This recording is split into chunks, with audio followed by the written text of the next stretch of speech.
ମୁଁ ହେଉଛି ସଙ୍ଗୀତା ଦାସ ଭାରତ ବିକାଶ ପରିଷଦର ଜଣେ ମେମ୍ବର ଅଛି ଆଉ ସେଣ୍ଟ୍ରାଲ ବ୍ରାଞ୍ଚର। ଆଜି ଭାରତ ବିକାଶ ଭୁବନେଶ୍ୱର ଦିବସ ପାଳନ ହେଉଛି ଆଉ ମୋତେ ବହୁତ ଗର୍ବ ଲାଗୁଛି। ଆମର ଭାରତ ବିକାଶ ପରିଷଦରେ ମହିଳା ସହଭାଗିତା କାର୍ଯ୍ୟକ୍ରମ ହୁଏ, ମହିଳାମାନଙ୍କ ପାଇଁ କାମ ହୁଏ। ଅପା ଆମର ଅଛନ୍ତି, ତାର କନଭେନର ଅଛନ୍ତି। ଆଉ ଆଜିର ବିଜୟ ଦିବସ ଦୁଇ ଜଣ ପାଇଲୁ, ତାଙ୍କର ତ ଅସୁବିଧା ନିଶ୍ଚିତ ଭାବରେ ଅଛି, କିନ୍ତୁ ଆମେ ଟିକେ ସାଙ୍ଗ ଦେବା ପାଇଁ ତାଙ୍କୁ ଟିକେ ଡାକିଛୁ। ତାଙ୍କ ମୁହଁରେ ଟିକେ ହସ ଆସିବ।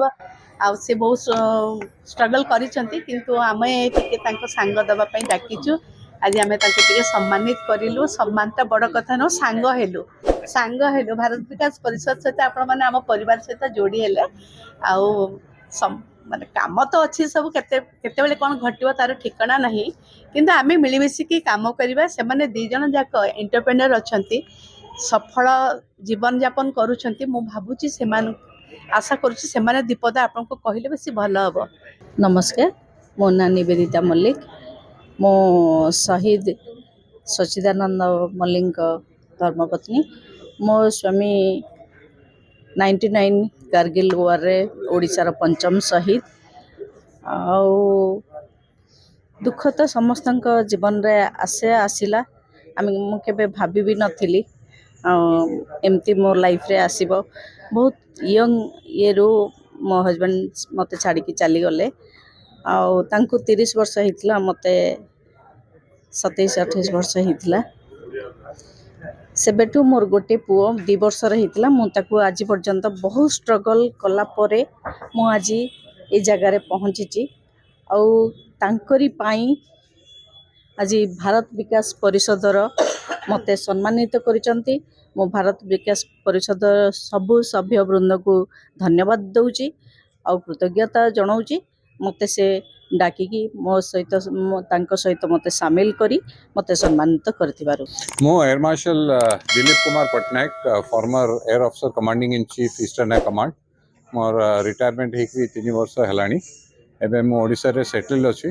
आज विजय दिवस बहुत इम्पोर्टेंट दिन, किंतु मुझे एबे टिके आगे कहली कि जो विजय दिवसटा अच्छी आम ओडिशा को प्रोटेक्ट कला 50-55 वर्ष जाए।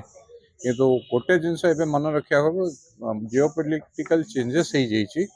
एबे ओडिशा विथ इन रेंज हो जाइए बांग्लादेश रो, कारण सत्ता पलटि जाइए, लोक बदली जाइए।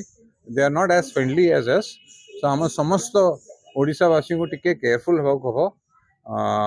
रोहिंग्या बांग्लादेशी लेबर प्रतिका खाली किसी कम पैसा रे जदि तांको लेबर मिल जाउछि, सेटा टिके अवॉइड करेंगे। आम निज लोक ओडिशावासी को काम देवे, कारण धीरे धीरे आसिकी डेमोग्राफी चेंज होकरी जहाँ एबे किसी आगे कटक रे हेतला सेटा पूरा ओडिशा रे आरंभ हम, कारण तांको सपोर्ट मिलिबो। शेख हसीना गला परे एबे जो प्रेजेंट लीडरशिप अच्छी बहुत एंटी इंडिया अच्छी। आउ जो 50 वर्ष जो भारतीय सेना, आर्मी, नेवी, एयरफोर्स करते 1971 50 वर्ष पर्यंत तार आम फल भोगीचु, किंतु एबे चेंज हो जाए। समस्ते टिके केयरफुल रहे। मो तरफ सबू ओडिशावासी को 16 डिसेम्बर जोटा कि आम विजय दिवस विषय में देखुचु, बहुत बहुत कंग्रेचुलेशंस। एंड आसंता जनरेशन को रिक्वेस्ट अच्छी कि जियोपॉलिटिकली भाविकी जहाँ भी काम करेंगे, कारण देश सर्वोपरि माने सर्वप्रथम सर्वोपरि सदाबले ऑलवेज एंड एवरी टाइम।